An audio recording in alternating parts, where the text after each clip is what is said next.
Good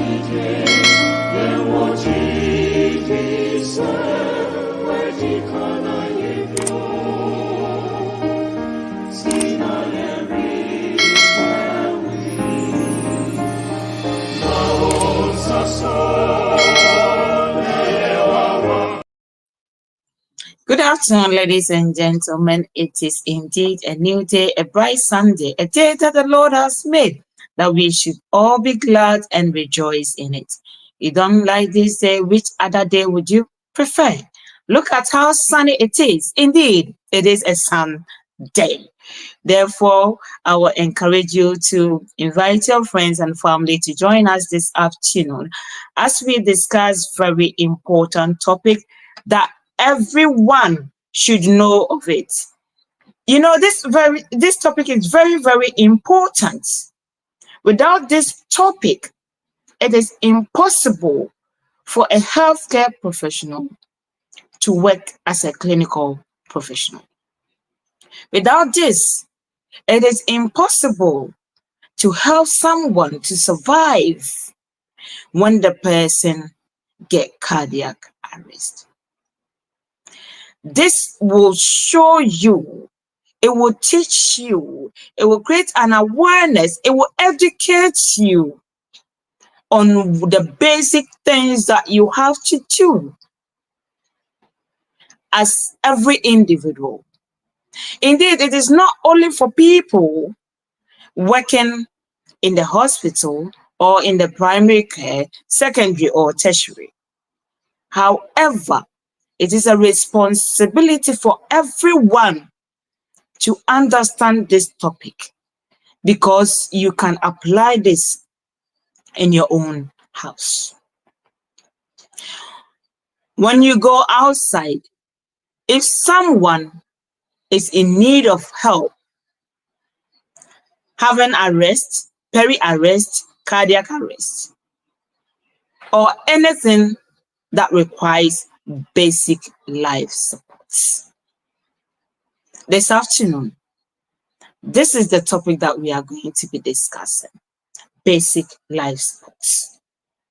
So, we will have the objectives of the topic as well as the introduction by our guests. Today we have two guests with us. As you know, I can't operate without my own brother George Ackon. Brother George, you're welcome once again to Richmond Media. And then you're welcome. When the second guest join us, we will introduce him as well. So this afternoon, to the whole world, from Richmond Media, is basic life support. Brother George, please, could you give us the objectives of it? Thank you. Okay, thank you. We want to welcome our viewers and our listeners who always spend their time, their bundles, everything, just to help support with our discussion and also join us to have a fruitful and healthy discussion. So as you said, it's just a sunny day, and no wonder the name is Sunday. Yeah, so we are enjoying the brightness of the day. So in a special way, we welcome each and everyone, but we want to assure you that if you've not subscribed to this channel, and if today is your first time, you can click on the subscribe button when you get to the YouTube channel. Then you just subscribe so that whenever we are having any program or any activity on this platform, you will be the first person to get the information. So as you rightly said, we want to discuss about basic life support, but let's note that any pictures, anything that we are using here is for educational purpose.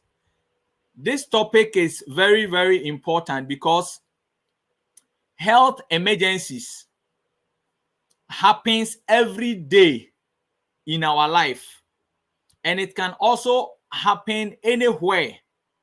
But the good thing is that it can affect children, it can affect adults. But the good thing is when you have knowledge, or when those around at least have the basic knowledge about how to assist the individual to regain his or her health, then it can bring out a good outcome rather than something occurring suddenly.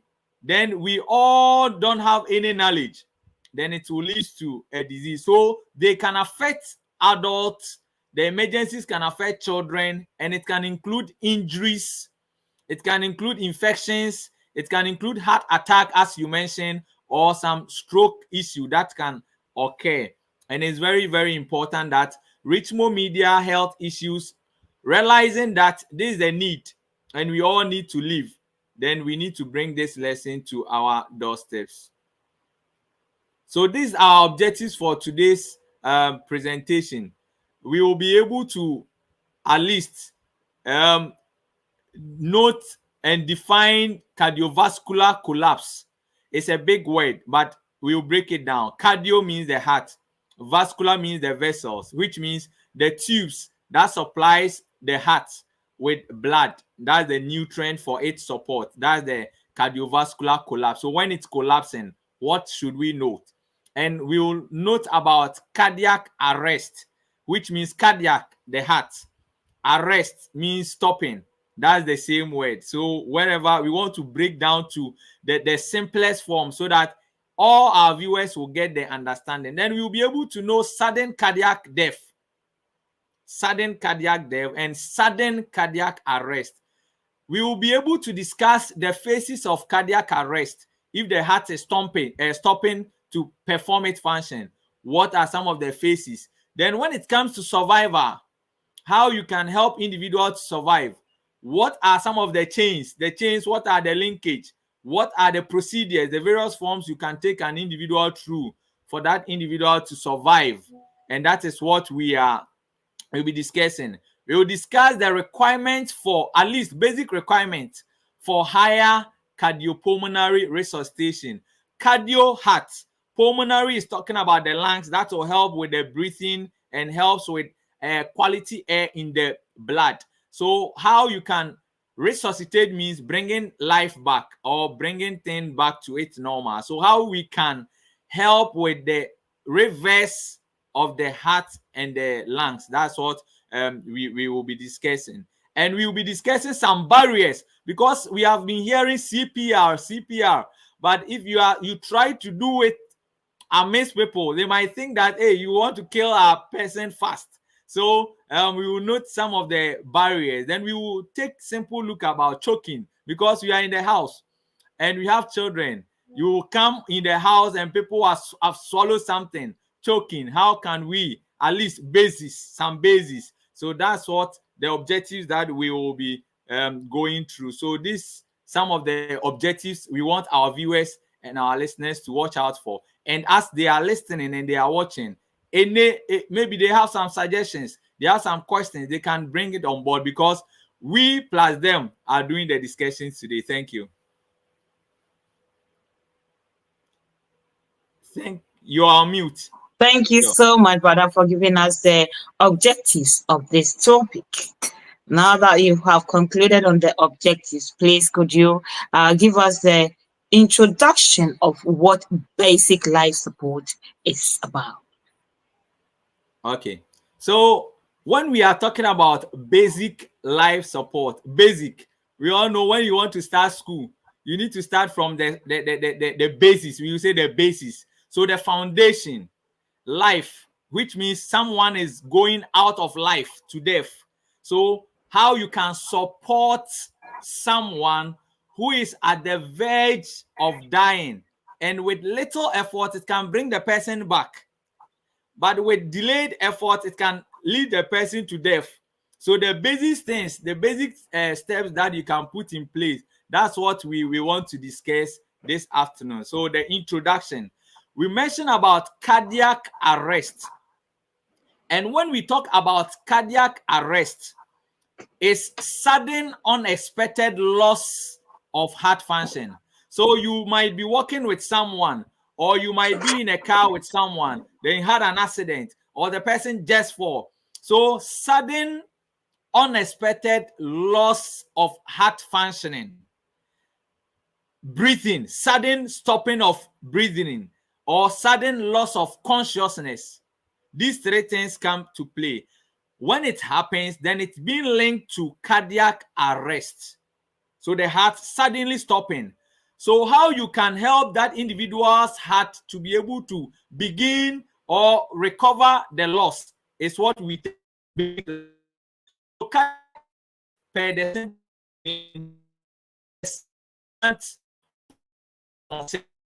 it means if the public as we are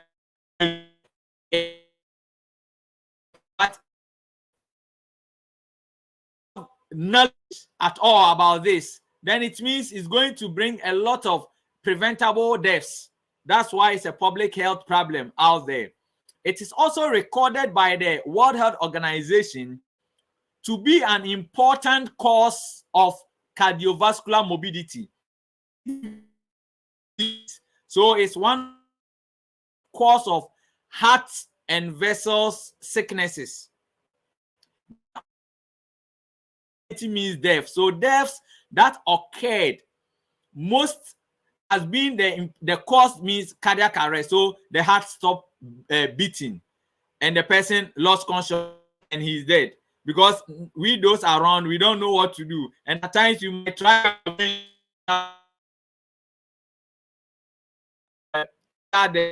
that's what we want to about this afternoon. It remains still a substantial health problem, estimated to account for to 20% of all deaths. But note that untimely performed CPR, that is the cardiopulmonary resuscitation. We will learn it, the basis right now before the lesson comes to close.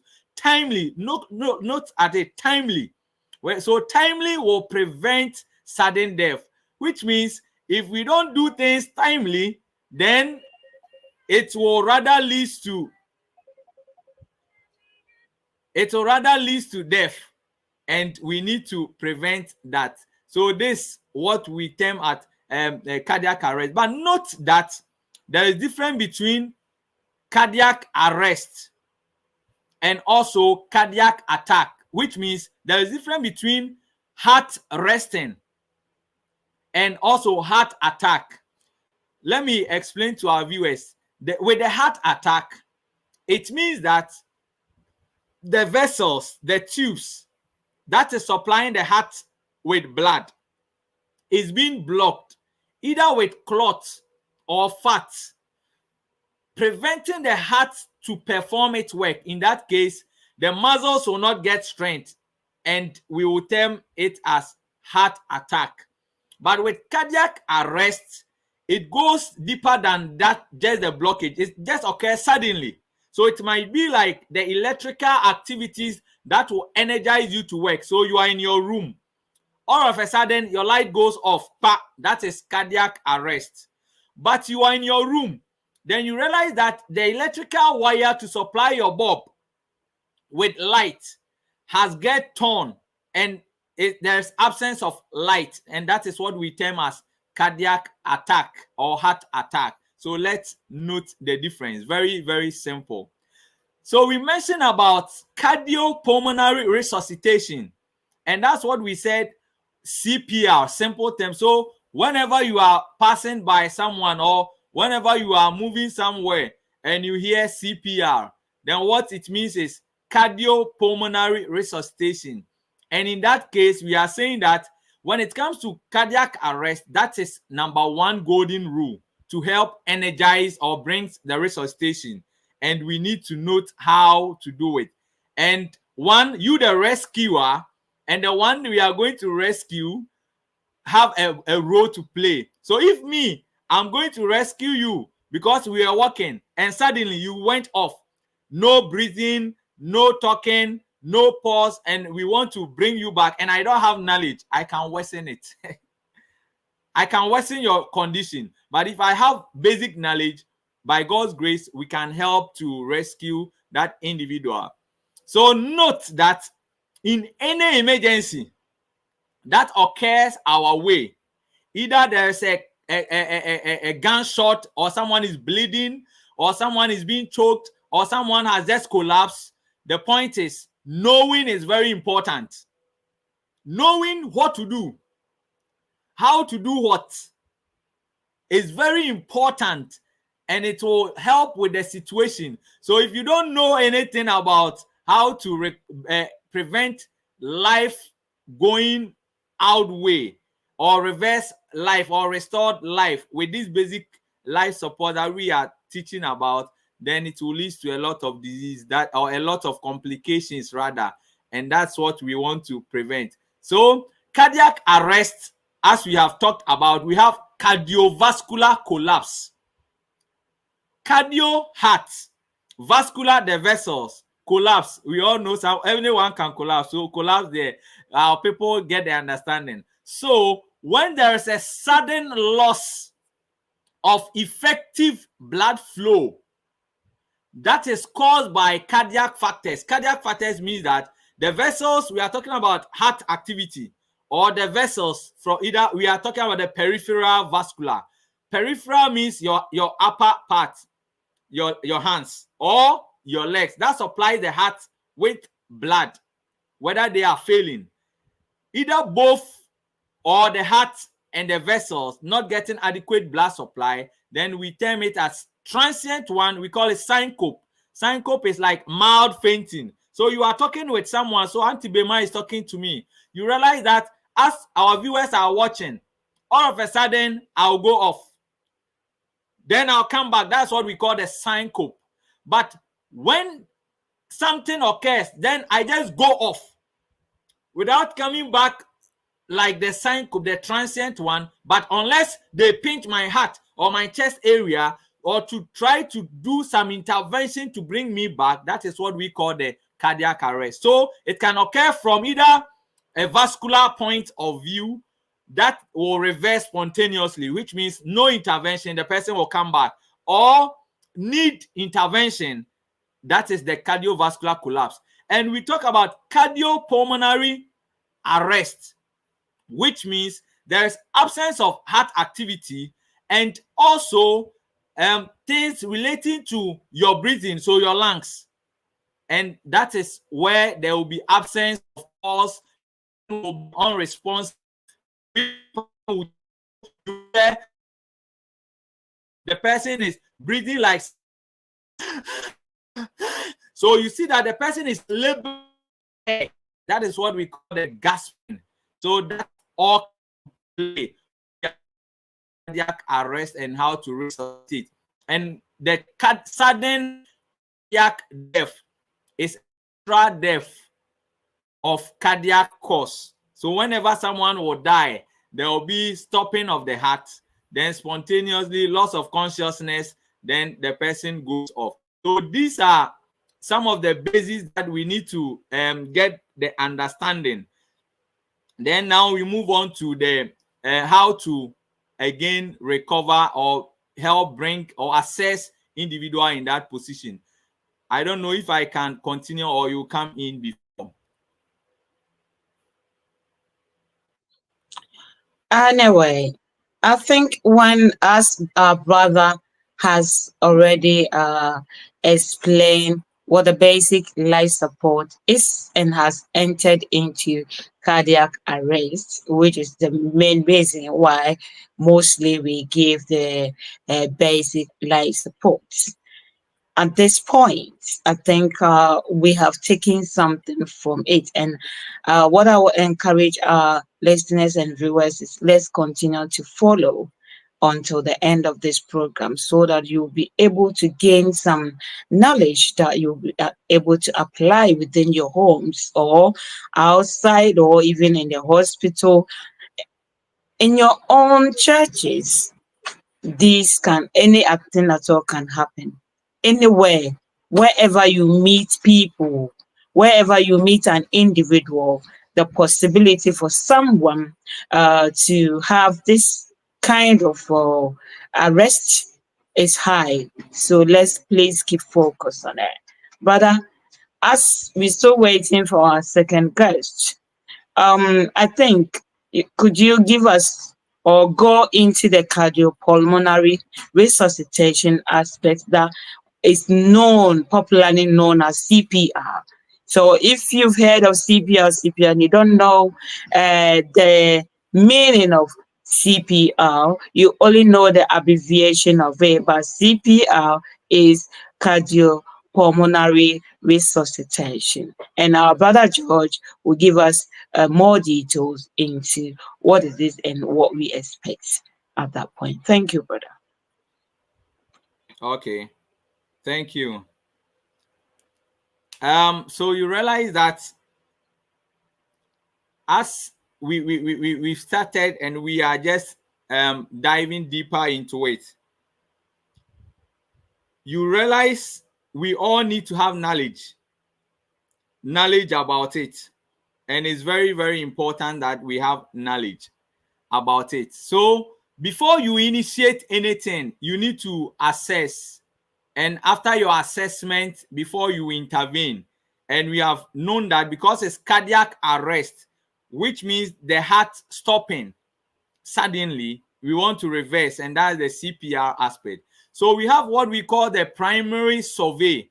The primary survey means that your initial assessment that you can do when you enter into a scene, for example, like accident scene, or you are with your wife in the house, or you are with your husband in the house, and you realize that all of a sudden he has gone off, or you have entered an accident scene and plenty people are were involved, and you want to help assist with intervention. How can you begin? Because we are talking about basic life support. How can you begin? So what we need to do is that, one, we have what we call the primary survey.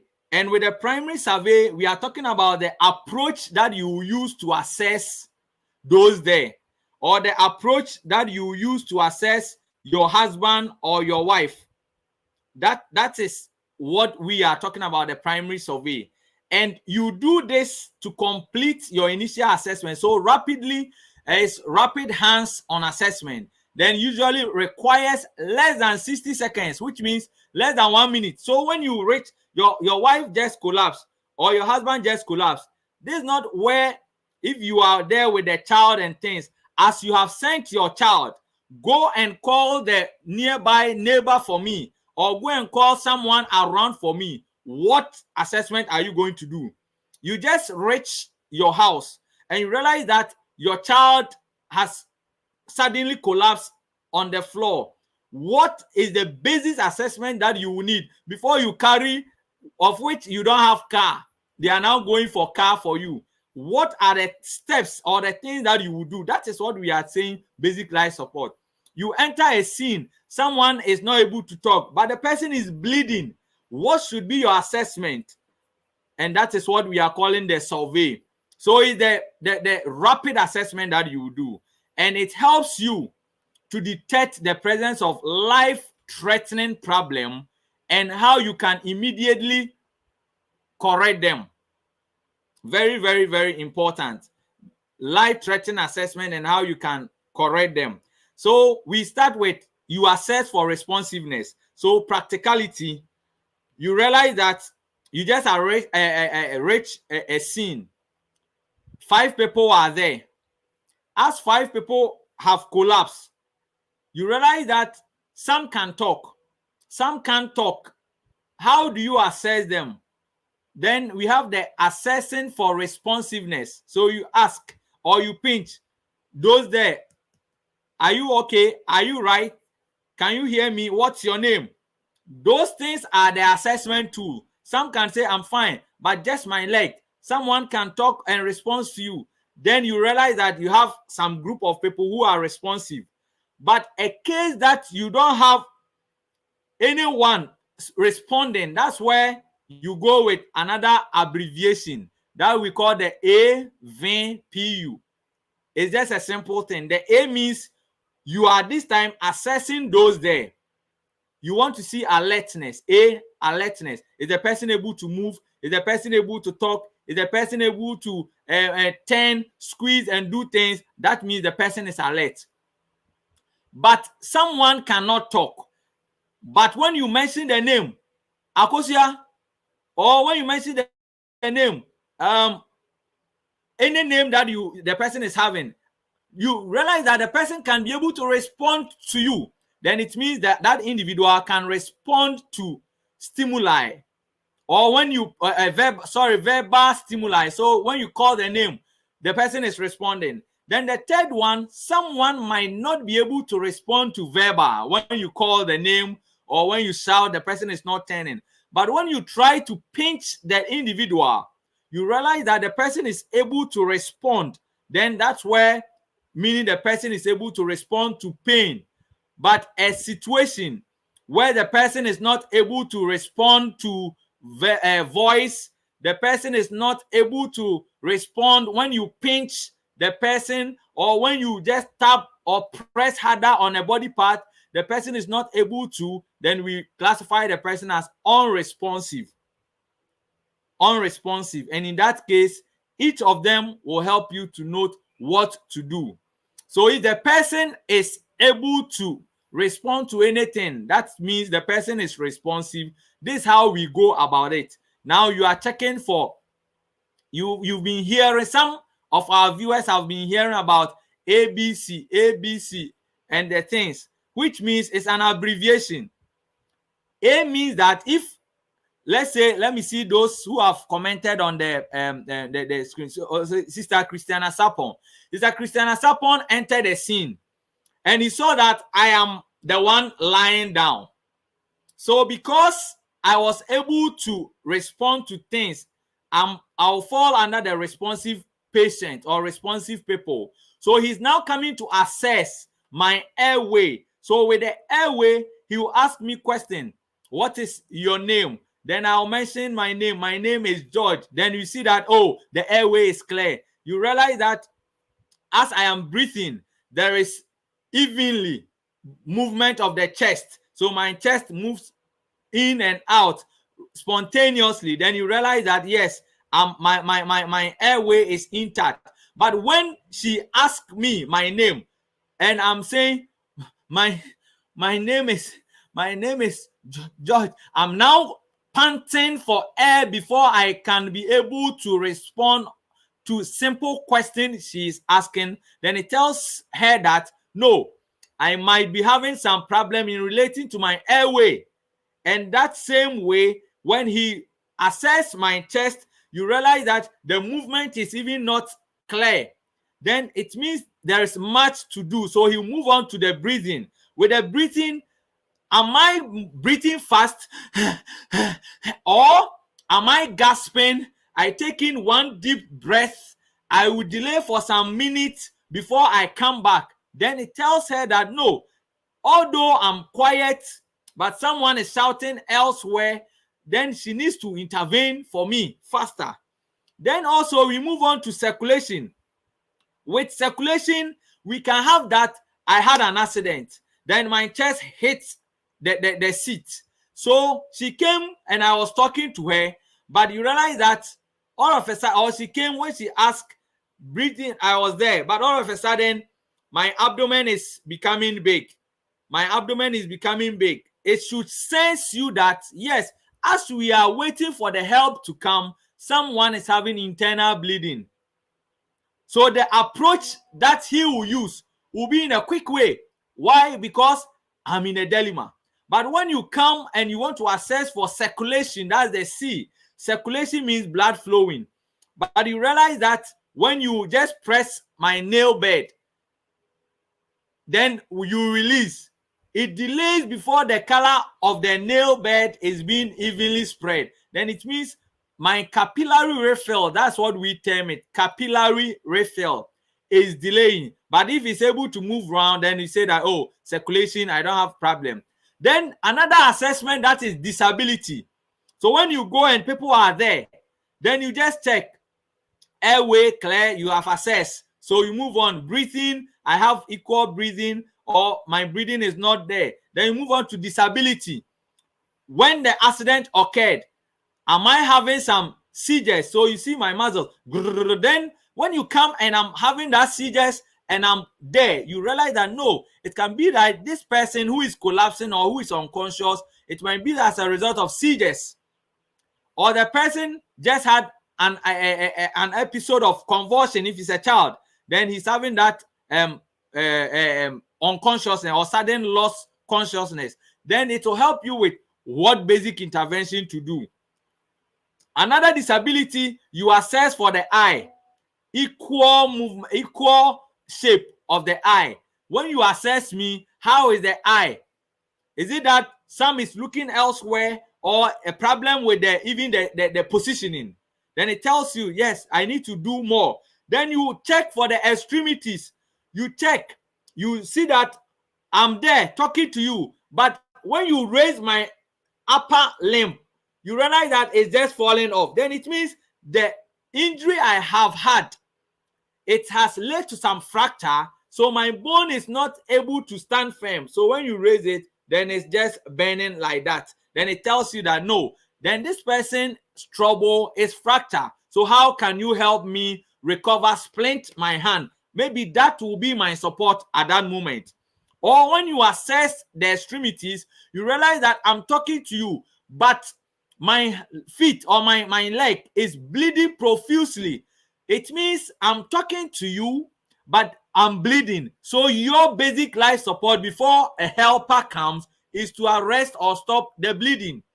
But a case where I'm not breathing, a case where you call me, I'm not responding, you want to check how the heart is beating, either my pulse, either you check the neck area, there are some veins there, and you are not feeling any sound, bim, bim, bim, like you are checking your hand, then that is where the CPR comes in. The cardiopulmonary resuscitation comes in. So you realize that each assessment will give you different angle. So if you come and I'm bleeding, you not put me down and say that you are going to do CPR, you are going to pump my chest. No.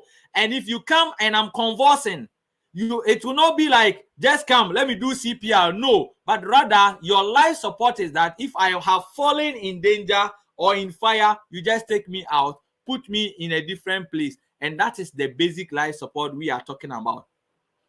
But a situation where the person is unresponsive, same approach. Circulation, you did not detect the pulse. So when you hold the hand, those who knows it well, you see that if you don't know it, then we are saying that you just go to the neck. The person is not talking. So the neck, there are some veins there. When you try to put 3 fingers there and it's not beating, then it means no pulse. You call the name. Sister, let me look at it again. Sister Victoria Dagadu appeared on the scene and he's calling me, Brad George, I'm not responding. Then he checked, there is no pulse, then it means there should be an intervention, which means cardiac arrest. And that is the cardiopulmonary resuscitation that we talked about. So this is the picture of cardiopulmonary resuscitation. Where it occurs is when you appear and there is no, you call me, I'm not responding, no pulse, the breathing is impaired, start it. And this is how we start it. And we will show a video just right now. So cardiopulmonary resuscitation, that is also known as basic life support. This procedure is done. The reason is that we want to provide oxygen to the brain, the heart, and other vital organs until your assistants arrive, or until the car comes for you to send the person to a healthcare facility. Those intervention is what we term as cardiopulmonary resuscitation. And it will help the cardiac muscles, that is the myocardial blood flow, to flow well. And you need to note how to do it. And this is how to do it. Number 1, ensure that as Sister Dagadu appeared and he called me, I'm not responding, but I've turned to this side, then she should position me well so that I will be lying on my back. Then she should kneel beside me or stand beside me depending on the situation.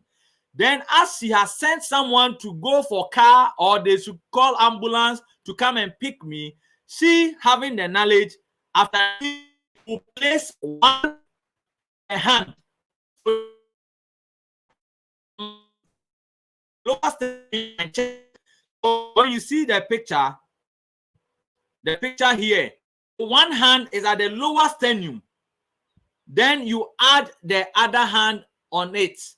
Now we are going to press on it, and that procedure will help speed blood flow to the brain and other parts, and that's what we call the pulmonary resuscitation. So this is the picture of it. So every viewer should know how to do it, and we will show you the video right now. But before the person do it, you realize that another aspect is you hold my chin and you tilt it upward, and that is what we call the Held chin lift.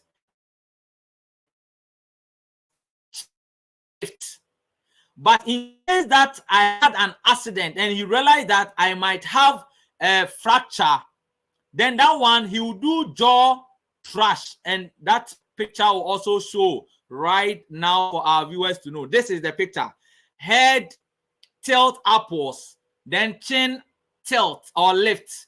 But with the jaw thrust, you let someone hold the jaw for you so that there can be airway, patent airway, as you start your resuscitation. And that is how we will do it.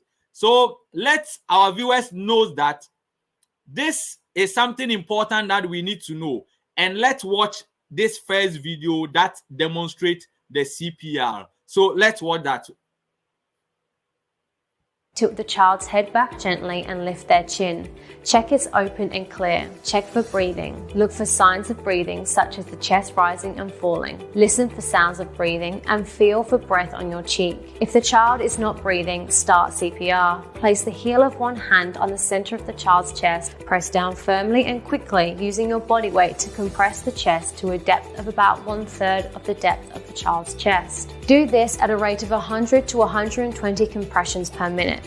After 30 compressions, give the child 2 breaths by sealing your mouth over their mouth and blowing in for 1 second each time. Watch for the chest to rise with each breath. Continue the cycle of 30 compressions followed by 2 breaths until help arrives.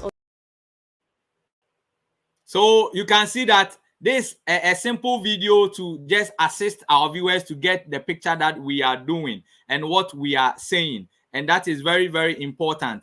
But note that when an individual comes to your scene, then you are doing this. What happens? Auntie Bimah, seeing that they are doing this to me, who is a relative, if you are not careful, you come and push the one who is trying to do the CPR from me, that you want to kill my brother, you want to kill my brother. And this is what we have to get the knowledge. So until this, then that's the basic CPR technique. So you can continue from there, then we can come in with the barriers that can affect that. Thank you. You are on mute. Thank you. Thank you so much. Is our brother available? Not yet. Okay. If not, then I think we have to continue.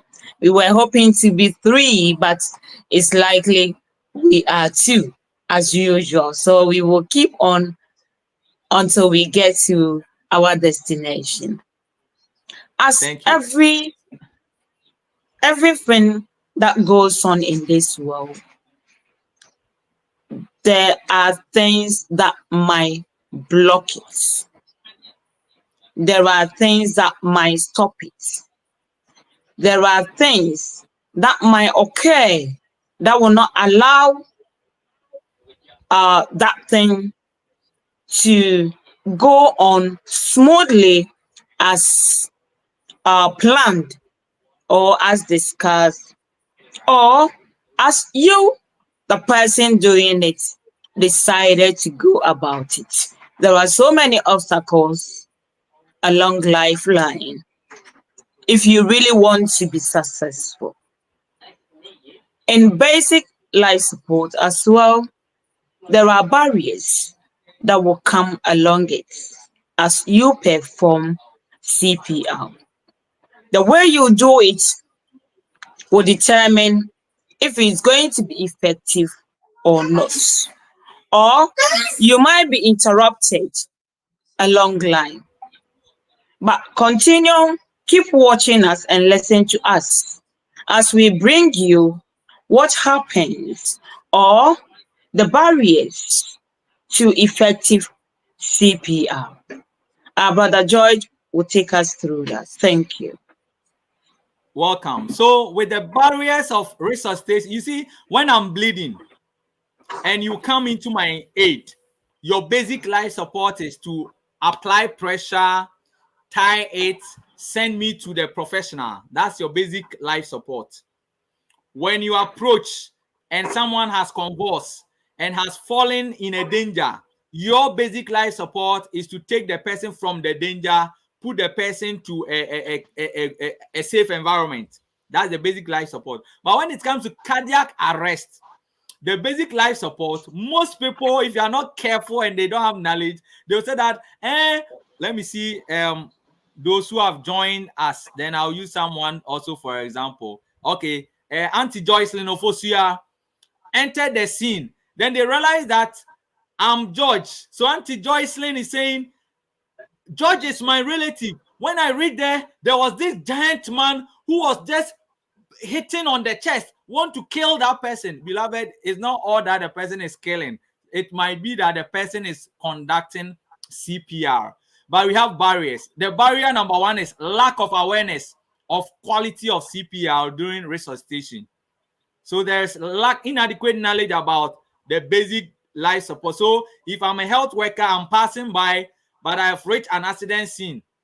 As they are arranging for car or ambulance, then I try to, those who are lost consciousness, you want to try CPR and the person is a relative is there, your name is being tagged 1 because he's not aware, and those even around you don't have any knowledge, so they will just push you somewhere and they will say that you are interfering with the life of their relative. So that's number one. Number two, inadequate team leadership during resuscitation efforts. I know this thing is very important, that every person at least should have little knowledge. So because you don't know when some can occur in front of you. You might not be a health worker, but it can be your relative. And the facility that you need to send that individual to is very far. Car to your place is less. So if you have this knowledge, as you send someone to run for car, you can start something. So it's very important. So I think as Richmond Media has done a good job by letting us discuss this, so that at least worldwide, people watching, listening to us will have basic knowledge on this and to be able to start something. Then another barrier is at times the rescuer will also be tired. Rescuer will be tired. So if unfortunately, if you have to find someone who is having who is obese, very fat, and you want to do CPR, you see fat has already accumulated, and now you want to press the sweating alone, so you'll be tired. Then another aspect is interruption when performing chest compression. As you are pressing, someone will come, let's pour water on him. Someone will come, let's give the person kenke. But you know this one is not kenke matter. It's not kenke matter, it's life support and not kenke matter. So when it's read the kenke matter, you give kenke. But when it comes to this, then we try to resuscitate. Then also incomplete chest recoil after each compression.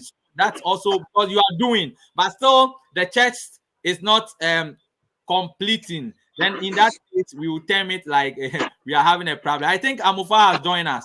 So Amofa has joined us. So let Amofa continue.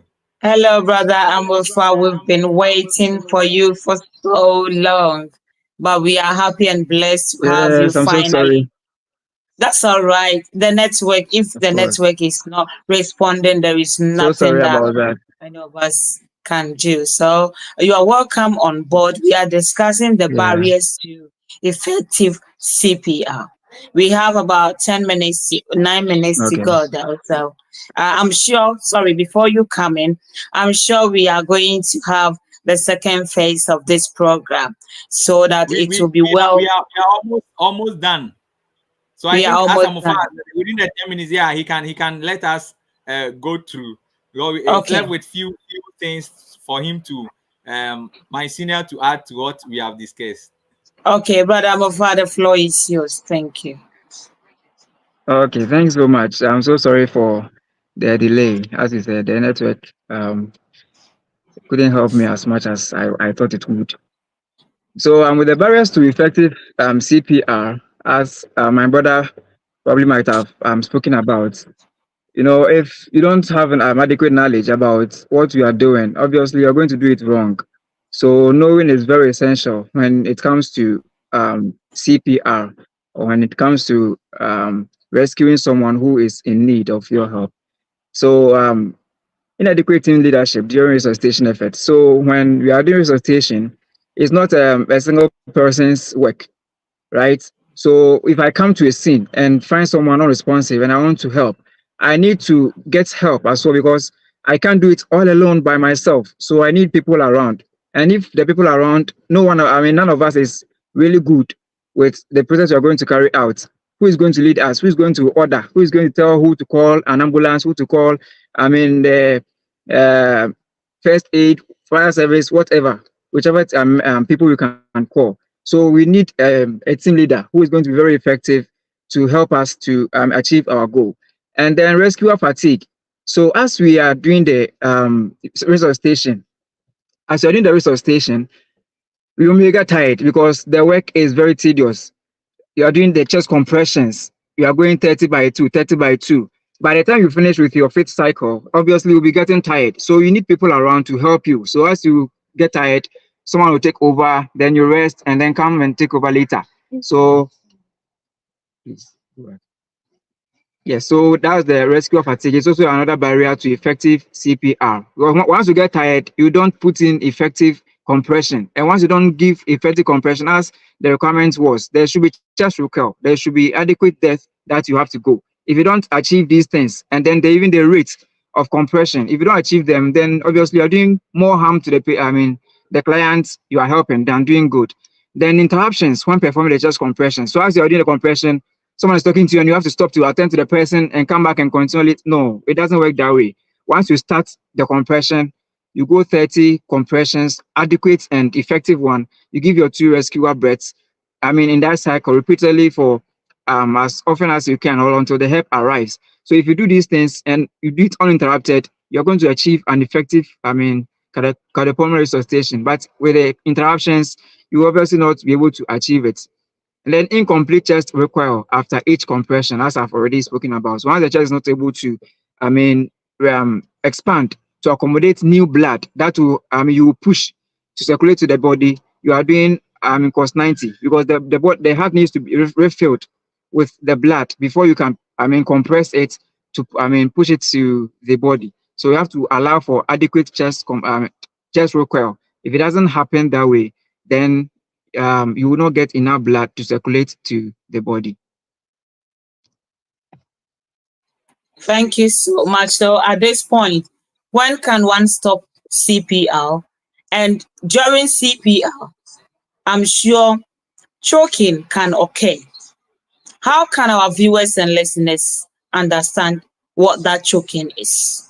When to stop CPR and when choking occurs, and what is choking at all? Thank you. All right. So before you can decide to stop CPR, that means the patient or the person you are trying to help to resuscitate has really, really become conscious or has been revived. Then you can stop it, because if the person is conscious, as I'm talking about right now, you cannot come and just lean on me to do compressions on me. So once the person has revived or has been gained his consciousness, then you stop it. And then that is determined when the patient is breathing and then the heart is also pumping. Then you can see the patient has been revived. So some of them can get the heart pumping and then they will be able to breathe, but they will not so get consciousness. They cannot communicate to you. They have really regained. So you can stop the CPR until you get the heart pumping, until you get the person breathing. You don't stop, right? So you do your compression, you give your rescue breath. Then when help arrives, so once you start, I believe my brother might have spoken about it. You call for help. So when the help arrives, whether be it ambulance, be it fire service, be it the emergency medical team, whoever that comes to help, you can now stop. Or maybe if you have people to help you, maybe in the healthcare facility or outside the healthcare facility where you have other healthcare workers. I read a short story that a patient, someone was traveling on board of a flight, and the person really had an heart attack. Fortunately for the person, there were a lot of cardiologists on board. So you can imagine the kind of help the person will have. So when there are enough or adequate rescuers around, now you can, really relax. But to stop it, you can stop when the help arrives with the additional help. Now, when rescuer is exhausted or tired, so as you are doing it, as I said, it's really an exhaustive procedure. As you are doing compression, your own heart will be, pumping very, very hard. Your arms will be paining, you'll be aching. So once you are getting tired, that means you cannot do better compressions for the patient or for the client. And if you're not able to do proper or better compression, then client is not going to get the needed help he or she requires. And then obviously, if you continue for several times, because after every 5 cycles, you have to check whether there's pulse, the carotid pulse, whether the patient is breathing. The initial assessment you might have made primary survey. You do all those assessments, the A, B, C, D, E. If it's not improving for a while, you have tried, help is not coming, and then if you feel within you that the patient is already gone, you can just leave it, because sometimes you may revive the patient and the patient will still, be a vegetable. So when you feel, so that one mostly is confirmed by the healthcare professionals. But if you are doing it and you feel like you have checked your carotid pulse, you have checked your, respirations, patient is not, or client is not really putting up something, and you think you can't continue again, then you leave it. You can determine whether the patient doesn't need it again. So that is it. And then, as you said, when you are doing this CPR, patient can choke because something aspiration. So patient can aspirate, right? Or a client can aspirate even during the choking process, especially when the person really ate or has eaten not long before the incidents. Once you do the compressions and giving the rescuer breath, it can, the gastric stomach contents can come out and then to enter the respiratory tract. When that happens, it may cause choking. So we are saying choking is when there's an obstruction or there's constriction of the airway. So if, you're from your nose through down to your alveoli, when the airway, the upper airway, from the nose to the trachea, even to the bronchioles, when they get constricted or they get blocked or obstructed, then you are termed as someone who has gotten choked.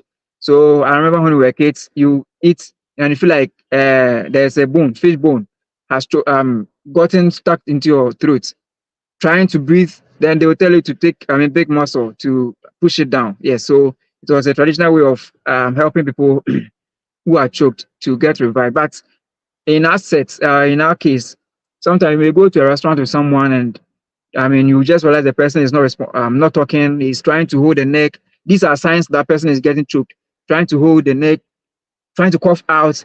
So when these things are happening, you realize that the person is choked. Sorry for using the patient, pardon me for that. So let's say the That's victim or okay. uh You are the used to victim your or environment. the victim or the client holding the neck. You see he's very in a distress, trying to catch some air to breathe. Then you realize the person is getting choked. Then your intervention must come in. So as is displayed on the screen, victims airway get blocked. Yes, they will be experiencing dyspnea. Yes. So now what to do is, if it's an adult, you help the patient get up, because mostly they don't pass out immediately. They are struggling to breathe. So you let the patient, get, yes. So as the images on the screen. So you go behind the person, you wrap your arms around the patient. Okay. So your first arm, your dominant arm, you make a fist like this, then you hold firmly to the wrist of your arm or the hand. So this part, the knuckle of your thumb is going to do the work, right? So you hold that very, very firmly. You will go behind the person, then you um, perform the maneuver. So you try to, I don't know how to display it, but um, as you are trying to push it up, okay, you push it up, twisting your wrist like this, trying to push it up. So that's how you do it. Just below the sternum or the rib cage, you go just below it. You try to bring whatever that is. So as you do these things, it will help the patient to increase the intrathoracic pressure to push whatever that is there out. But before you do it, you need first to reassure the patient and assess. Okay, you have to assess or check the airway or open the mouth. Well, that's very, very key. You check everything before you proceed to your intervention. So you do that for 5 times. Okay, after the fifth one, you go behind the patient, you let the patient lead. So I wish this screen would have helped me to, as it were, demonstrate very well, but it's not. So the first one I said, you go behind the person, let the person open the legs apart. Then you, the rescuer, your dominant or your stronger leg should go in between the person's leg as you are behind the person. Okay, so your dominant leg goes in between that person. Then your other leg pegs behind you, so you say you can get the grounding. Then you hold the patient firmly and then do that maneuver. After the fifth one, then you, ease yourself. You now let the person lean forward, as the first picture depicts. The person will lean forward. You support the person with your arm. Okay, you hold the person. Then you give 5 back slaps. The back slaps you hit um from the back of the chest. Let me just demonstrate that way. Okay, from that one up. So you try to hit, but it's mostly between the scapula or the backbones. Okay, that's blades that are seen there. In between there, you can just hit 5 of it. So you hit upwards. Okay, so like this, you try to hit upwards like this 5 times. If it doesn't work, you assess, then you repeat the cycle until the person is able to bring it out. That's for adults. If it's a child, okay, a child about 6 years, you can just kneel down. So then I'll talk with, I'll demonstrate that one before this one. You can just kneel down, then let the person come in front of you, the same way as you would have done for the adults. Now you are kneeling or you will be sitting. Then the person will stand in front of you. Okay, the back will be facing your front side. Then you perform the same maneuver. But in this case, you'll be using your just a hand. Because of the child, you don't need to use both hands. Okay, so you can use just a hand to do that maneuver. Then you let the person lie on your lap. Okay, then you do the back slaps repeatedly. Back to back. So the person brings it out. Now, if it's a neonate, okay, then the picture, yes. So this one, you put you hold the shoulders, the neck to the shoulder side. You don't choke the person. The person is choked, so you don't really put in much pressure or stress at the neck level, but you hold getting to the clavicle or the shoulder side. Then you lean the child forward. You give your back slaps. Then the chest compression or the maneuver. Okay, you can just use your 2 fingers like this. Okay, then you'll be um pressing. Okay, just like you would have done with your wrist. So be pressing the um below the xiphoid or below the sternum. You just be pressing the do your back slaps. Okay, yeah, so that's it. Now you can do So I this think procedure. the video for the baby. Good, good, you demonstrate that What one. to do So if you a can. baby is choking? 1, 2, 3, 4, 5. Support the head and neck. Turn. Chest front naman. 1, 2, 3, 4, 5. Check the mouth. Face down. Back slap. 1, 2, 3, 4, 5.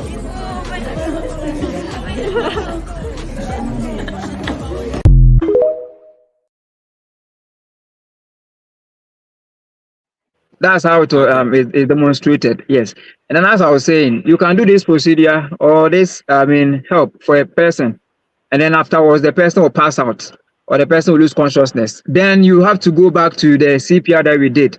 So when the person passes out, you have to assess the responsiveness, the pulses to see if they are present. If they are present, then you can just let the person lie.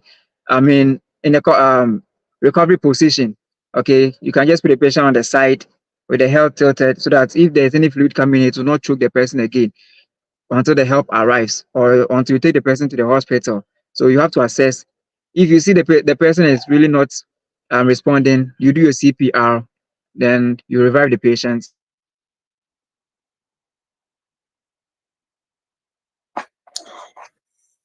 Thank you so much, brother. To the For okay, okay. no, just go. Yes, so for the pregnant women, I was just it's similar to what we have been doing, but because of their already pressured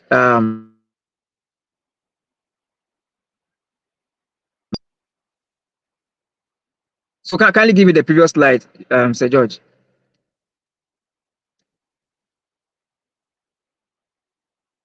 Yes, so the viewers can appreciate the slide. So you do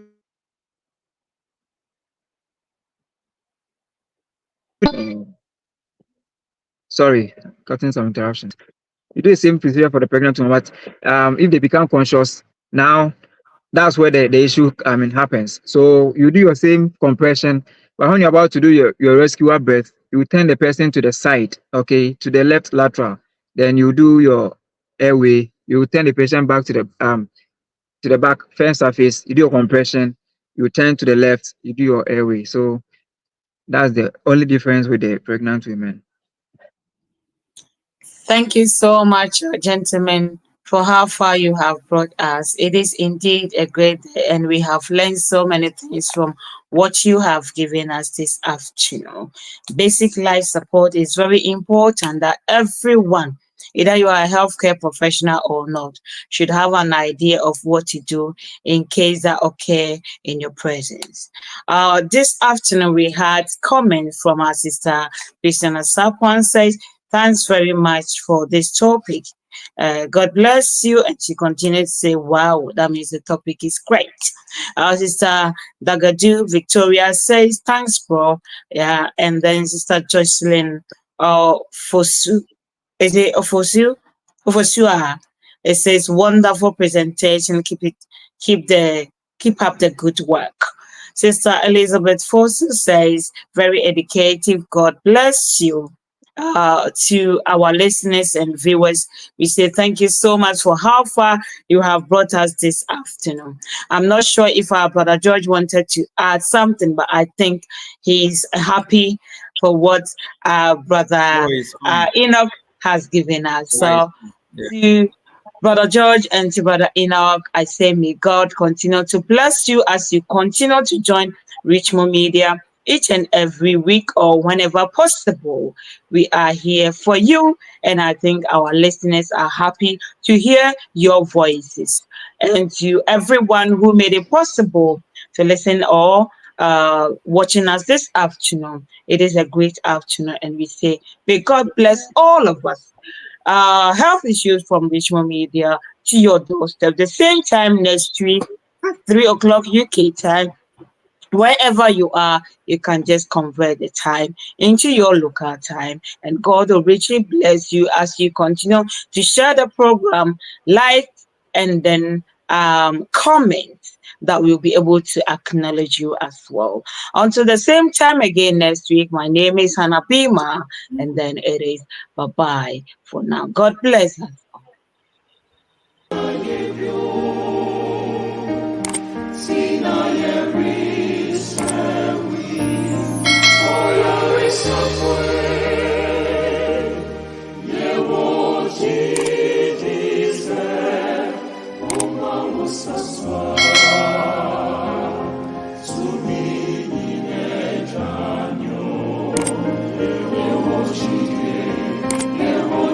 Yeah.